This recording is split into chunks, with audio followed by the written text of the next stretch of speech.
Новоселиця – паранне село попут полонинов, що тягне свою історію від Йосифа Коцконишинця, статую котрого можете низько видіти на торговиці у центрові села. У рокові 1812-му Йосиф із родиною путював із сусіднього села із Лингарського до Гровського замку. Куйся зопер запити води з керниці та порозумів, ож це ропа, а значить, під землею суть великі залежі соли.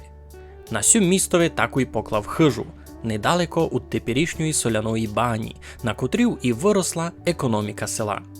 Уже у рокові 1850-му то й було онь 12 обшарів, а у рокові 1876-му сюди зайшла штрека, а вже сього року, 1928-го, відкрилася і фабрика на виробу тигли, валіків, теракоти та й других матеріалів.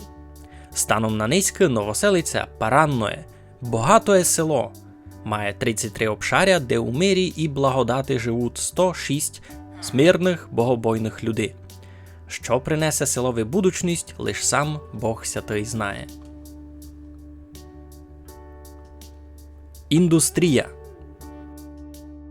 Якся вже споминало, селося зачало із соляної бані, котра стала основним джерелом дохода про челядь, що ялася туй селити слідом за родину Коцконишинців.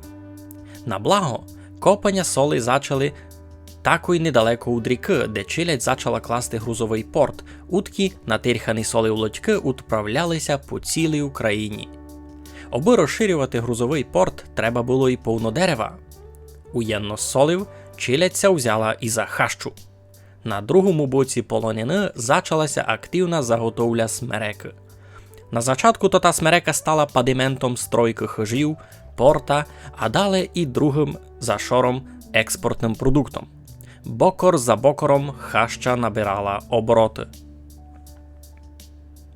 Тако й сього року наконець відкрилася і фабрика, що чинить тиглу та й вальки. Моментально більшість того йде на місні будови, айбо директор фабрики минулого вікенда уже ся возив у Лингарської та й робітної, обися стокмити за експорт. Перша партія фабричної тигли була вихоснована, аби покласти нову гамору, чуть вище міста Старої. Старший ковач, Митр Желізнишинець, похвалив кваліту матеріали та й передав на фабрику кроме платні і партію нових лопат та й чеканів. Роботи у селові, хвала Богу, придоста. Голоденця нитко не обстане. Соціальний живіт та й економіка.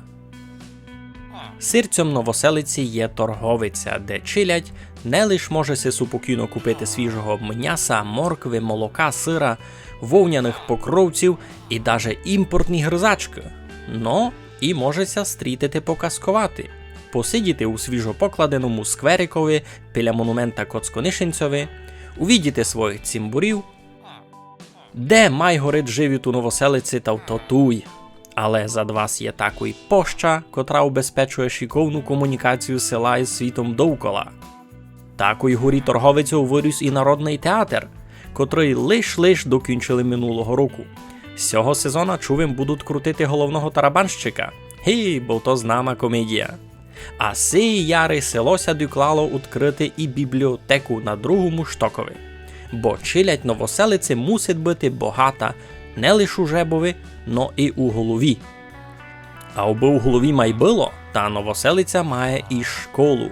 Уже як 10 років робить той новий учитель, котрий своїми силами удремонтував і саму хижу, де се находить школа, так і змайстрував діточкам гуйцянку у дворові.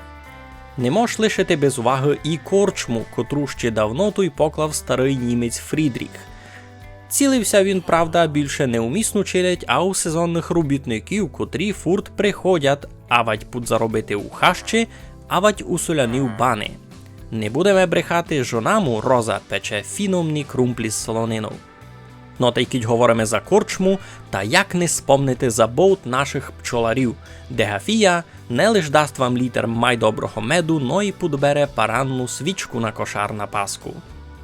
Но та як говорити за русинське село, кіть не споминати, видкіть се бере молоко та й сир на столові.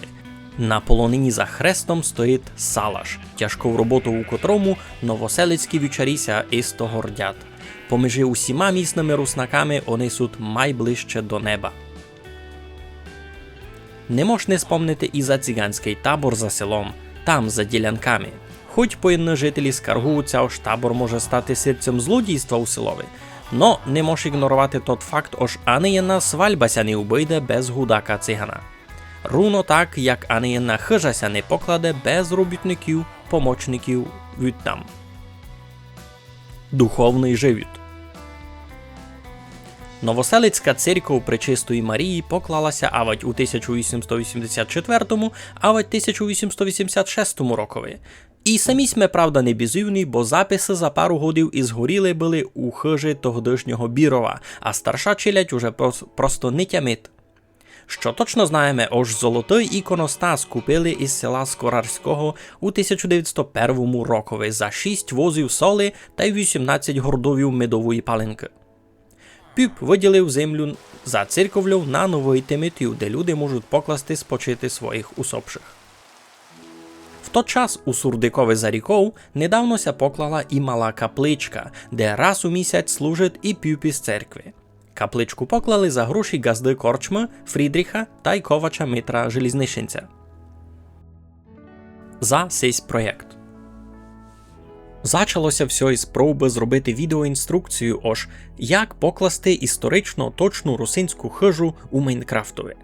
А вже гурітов хижов обшаря зачало обростати і другими важними газдівськими елементами. Тут є капура, дриварня, стайня, колодязь, рупа, обуріг та мільйон всього, що б мало бути у порядного газди. Усього сме накрутили поверх 30 відей із шилиякими інструкціями.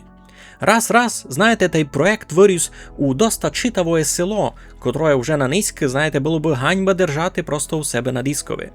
Завтра поділюся з вами не лише цим відео, а і доступом на сервер, де ви самі можете зайти і погуляти новоселицю, пороззирати місто, де виросли ваші дідики з бабкою, місто із їхніх спомінок. Красно дякую Іванові Тарковичові за інспірацію архітектури, дякую Петрові Біровові за технічну підтримку цього проєкту і всім моїм позирачам, усім, хто никав, коментував, помагав деякими ідеями і радами. Усіх вас чекаю у новоселиці.